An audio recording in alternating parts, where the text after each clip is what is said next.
Assalamualaikum warahmatullahi wabarakatuh. Waalaikumsalam warahmatullahi wabarakatuh. Ya, selamat siang teman-teman semuanya. Gimana kabarnya? Selamat siang Ibu, Alhamdulillah baik. Alhamdulillah baik ya. Uh, Oke, semoga semuanya tetap sehat ya, meskipun kita pembelajaran secara daring. Diharapkan tetap jaga kesehatan dimanapun berada. Hari ini kita akan sedikit belajar terkait materi ilmu resep. Utamanya adalah bagaimana seorang TTK itu nanti diminta untuk bisa mampu membaca aturan pemakaian obat di dalam resep. Nah, pada kesempatan kali ini kita akan belajar dari apa ya, semacam video pendek yang ada di YouTube. Pembelajaran ini sengaja tidak saya buat PPT, tetapi berupa video supaya memudahkan teman-teman untuk mencermati dan juga mengingat, karena disertai dengan gambar dan contoh resepnya. Oke, silakan disimak ya. Kita dengarkan untuk contoh cara membaca aturan minum obat pada resep yang pertama. Kebetulan ini adalah YouTube saya pribadi bersama. Gimana sih cara membaca aturan minum obat pada resep? Sini-sini kita kasih contohnya. Biasanya aturan minum obat pada resep itu dituliskan di bawah nama obat. Misalkan pada resep aturan minum obat pertama yaitu S1DDI alias Signa Semel DDE6. Artinya tandai sekali sehari satu tablet. Itu berarti obat tersebut diminum satu kali sehari, sekali minum satu tablet. Sedangkan pada contoh obat kedua tertulis S2DDI, artinya Signa bis DDE6 atau tandai 2 kali sehari 1 tablet. Itu artinya obat diminum 2 kali sehari, sekali minum 1 tablet. Demikian teman-teman, jangan lupa like, subscribe, dan share. See you on the next video. Bye-bye. Oke, sini kita bisa melihat resep ini, resep asli ya, yang dibuat contoh, kebetulan resep asli. Nah, kalau teman-teman sebelumnya sudah pernah dapat mata kuliah farmasetika belum ya? Sudah Ibu. Sudah ya, tapi kalau ilmu resep baru sekarang didapatkan ya. Jadi memang kalau farmasetika itu biasanya mengenal dasar-dasar bahasa Latin yang sering digunakan dalam resep. Selain itu kita juga belajar macam-macam sediaan obat. Nah, di ilmu resep ini kita khusus mempelajari bagaimana seorang TTK itu bisa membaca resep yang diberikan atau yang dituliskan oleh dokter.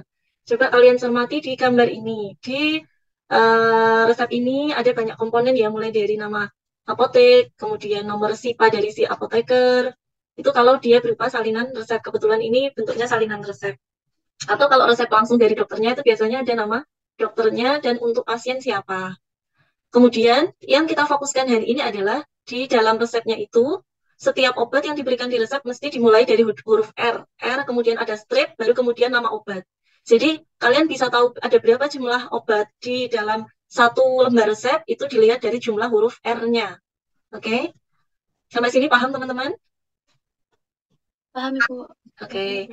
Nah, setelah itu, setelah huruf R yang tertulis ini adalah biasanya bisa jadi zat aktif dari obat itu atau juga bisa nama dagang dari suatu obat. Ini namanya, kemudian yang di sampingnya ini adalah jumlahnya. Nah, singkatan yang ada di bawah nama obat inilah perintah dari dokter yang diberikan kepada PPK atau kepada apoteker. Ini yang harus kita cermati terkait bisa jadi ini adalah perintah untuk aturan minum obat atau perintah untuk peracikan obat. Kebetulan kalau di contoh ini kita belajar tentang aturan pemakaian obat. Di bawah ini, di bawah nama obat ini tertulis S1DDII huruf Romawi ya. Nah, S1DDI ini merupakan singkatan dari Signa Semel Dedie 6. Signa itu artinya tandai, Semel itu artinya satu, Dedie itu setiap hari, terus huruf I Romawi itu artinya 6, artinya juga satu. Maksudnya gimana? Tandai satu kali sehari, satu tablet. Ini menyesuaikan bentuk sediaannya. Kalau bentuknya tablet ya dalam kurung tablet. Kalau bentuknya kapsul ya dalam kurung kapsul. Kalau bentuknya pil dalam kurung berarti pil. Signal Samuel dia 6. Ini yang aturan pemakaian yang sering dituliskan oleh dokter. Bisa jadi tidak satu kali sehari, mungkin obat yang lain cara penggunaannya adalah 2 kali sehari, maka dokter akan menuliskan di dalam resep S2DDI. Maksudnya apoteker atau TTK disuruh untuk menyiapkan obat ini dan memberitahukan kepada pasien aturan penggunaannya adalah 2 kali sehari, sekali minum satu tablet. Gitu ya teman-teman. Sampai sini ada yang mau bertanya? Belum Bu. Belum ya? Belum Ibu. Oke, kita lanjutkan untuk contoh yang ketiga ini khusus untuk sediaan-sediaan cair. Mari kita lihat.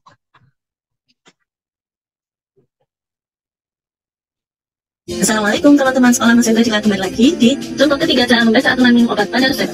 Teman-teman sekalian, di resep tertulis S1DDCTH. Biasanya resep ini ditemukan untuk obat-obat dalam bentuk sediaan cair seperti sirup, suspensi, atau emulsi. Nah, apa sih artinya S1DDCTH? Artinya adalah Signasemang Dietoclerti, yaitu tandai 1 kali sehari 1 sendok teh. Nah, teman-teman tahu tidak berapa sih ukuran 1 sendok teh itu? Ternyata sekitar 5 ml. Jadi untuk lebih tepatnya, sebaiknya menggunakan wadah tutup botol yang ada takarannya, bawaan dari pabrik atau sendok takar. Ini untuk memudahkan ketepatan dosis yang dipakai. Selain itu juga ada menggunakan dengan satuan sendok makan, itu sekitar 15 ml. Demikian teman-teman. Oke. Untuk contoh yang ketiga ini sedikit berbeda ya dari contoh ke satu dan kedua, karena kalau ke satu dan kedua itu menggunakan bentuk sediaan paket, di mana mudah, misalkan penggunaan sekali pakai 1 tablet, setengah tablet, atau mungkin 2 tablet dan lain sebagainya. Sedangkan pada contoh yang ketiga ini, karena bentuk sediaannya itu adalah sediaan cair, sehingga kita membutuhkan alat ukur untuk menentukan dosisnya yang tepat. Semisal tadi di contoh ketiga ini aturannya mirip dengan contoh 1-2, masih S1DD atau tandai penggunaan 1 kali sehari, tetapi karena dia berupa bentuk sediaan cair sehingga ada tambahan ukurannya, yaitu S1DD 1 CTH atau tandai 1 kali sehari 1 sendok teh. CTH itu singkatan dari Cochlearti, artinya sendok teh. Nah, di dalam ilmu farmasi, arti sendok teh, sendok makan, sendok bubur itu memiliki arti ukuran sesuai farmakope. 1 sendok teh itu sekitar 5 ml. Kalau 1 sendok makan itu 15 ml. Jadi ukuran ini tidak sama dengan sendoknya orang Indonesia kalau makan ya. Kalau kita tahu sendok makan yang dari stainless itu, yang dari aluminium itu kurang lebih malah cuma 5 ml, tidak sampai 15 ml. Sehingga untuk ketepatan dosis dianjurkan untuk menggunakan botol ukur atau sendok takar yang ada ada takarannya, sehingga dipastikan dosis obatnya itu tepat yang diminum. Karena kita tahu ya, kalau minum obat dosisnya kurang, efektivitas obatnya tidak akan maksimal. Atau kalau kelebihan, jatuhnya nanti akan menyebabkan overdosis. Gitu. Ada yang kurang paham atau perlu diperjelas dari teman-teman? Baik Ibu, saya ingin bertanya, untuk penggunaan obat yang misalnya kita membeli obat tanpa resep dokter, atau biasa kita sebut dengan suap medikasi, apakah boleh apabila sediaan obat dalam bentuk padat itu dibelah atau dibagi dua, atau apakah boleh Ibu? Maksudnya dibentuk dalam bentuk puyer? Atau gimana? Atau cuma dibagi aja?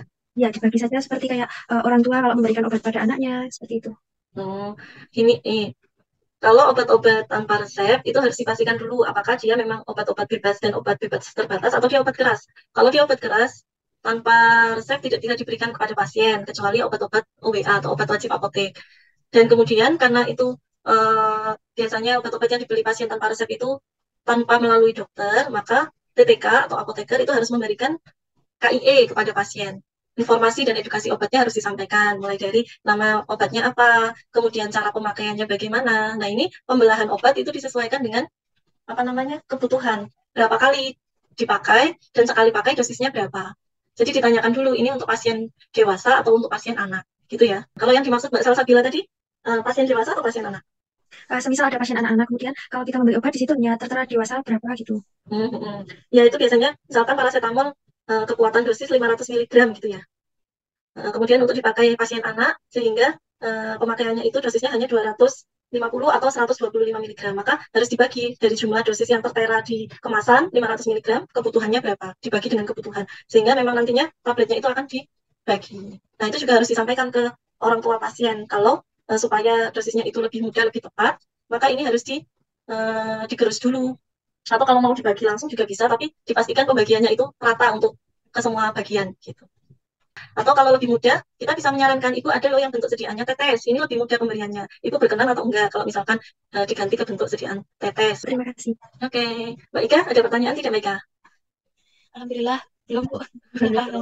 Oke, untuk materi hari ini kita cukupkan sampai di sini ya. Nanti silakan dilihat lagi tadi videonya di channel YouTube Sekolah Mas Hendra Dila. Kebetulan itu channel saya sendiri. Jadi kalian bisa melihat untuk mengulang-ulang pengetahuan dan mengingat. Kenapa saya bikin pendek-pendek supaya belajarnya itu lebih mudah, karena tidak terlalu banyak yang dihafal dalam satu kali video. Ya, sampai ketemu lagi di pertemuan selanjutnya teman-teman semuanya. Mohon maaf kalau ada salah dalam berucap. Saya akhiri ya. Assalamualaikum warahmatullahi wabarakatuh. Waalaikumsalam warahmatullahi wabarakatuh.